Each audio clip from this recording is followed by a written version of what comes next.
Daming lamok dito, oh. Oo nga eh. Concern lang. Kamusta ka pala? Okay ka naman ba? Yun. Wala yun. Ayos lang, oh. Malit na bagay. Ay, nako, di rin talaga siya mayabang.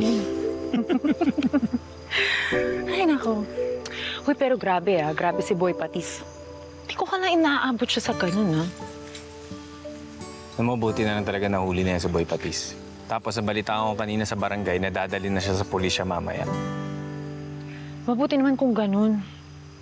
Dahil syempre, delikado rin na may mga pag-alagalang kagaya niya sa mga kalsada, di ba? Pangarap ko yan talaga eh. Gusto ko mangyari sa buong Trinidad yung bawat kalsada, mawala talaga yung mga masamang loob. Pati na rin mga kalat. Alam mo yun, di ba? Dapat yung mga ganyan, naalis na natin yan eh.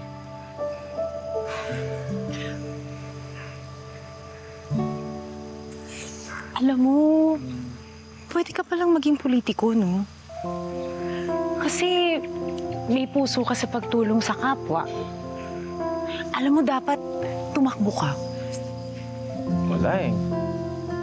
Parang hindi ko pinangarap yan. Parang hindi ko gustong tumakbo at saka magsilbi dyan sa politika. Kasi pwede ka naman maglingkod sa mga tao nang hindi ka tumatakbo sa politika. Sa bagay.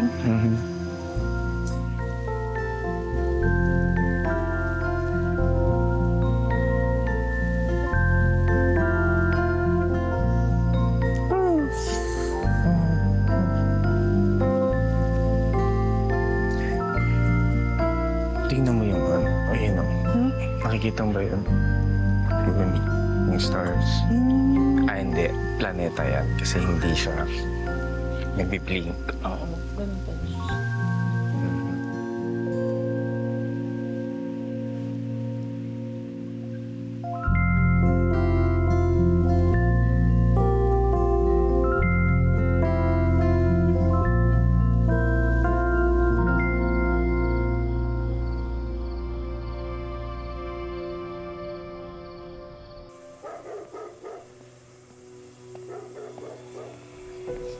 Bilisan nyo.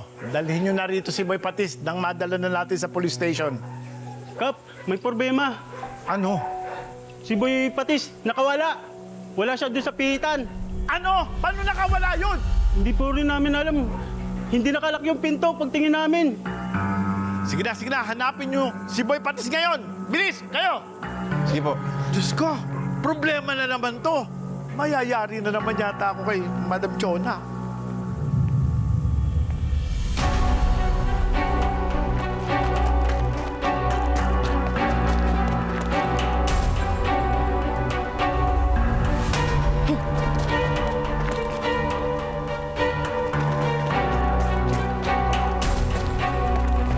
Ano na naman nagsuot yun si Boy Patis?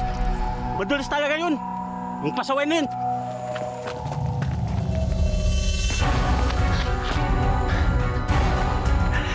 Hindi nyo pa rin ako mahuli.